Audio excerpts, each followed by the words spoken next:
પાટણના કોંગ્રેસના ધારાસભ્ય કિરીટ પટેલ માખણીયાપરાની મુલાકાતે પહોંચ્યા હતા। સમગ્ર શહેરનું દૂષિત ગટરનું પાણી જ્યાં ઠલવાય છે તે તળાવની મુલાકાત લેવામાં આવી હતી।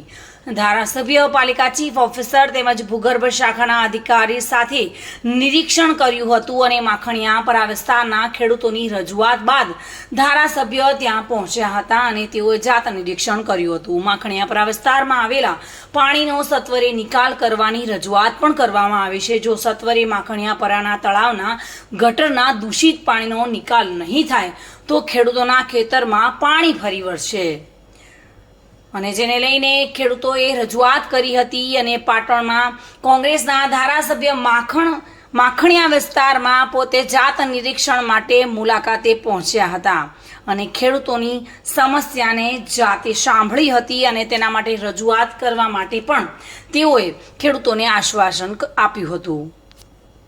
આજે પાટણના સાંડેસરા પાટીના જે માખણીયાપરા વિસ્તાર છે એ વિસ્તારના ખેડૂતોના લગભગ 100 વીઘા જમીનની અંદર ભૂગર્ભ ગટરનું માખણીયાનું જે પાણી આવે છે ગંદુ પાણી એ નગરપાલિકાની બેદરકારીને લીધે ફરી વળ્યું છે। છેલ્લા 6 મહિનાથી ખેડૂતો રજૂઆત કરે છે, એમની રજૂઆત કોઈ સાંભળતું નથી। આજે સવારે ખેડૂતો મારી પાસે આવેલા અને મેં ચીફ ઓફિસર અને નગરપાલિકાના અધિકારીને કલેક્ટરશ્રીને જાણ કરી અને 4 વાગે એમને સ્થળ ઉપર બોલાવ્યા। ખેડૂતો ખેતરમાં જઈ શકે એવી પરિસ્થિતિ નથી।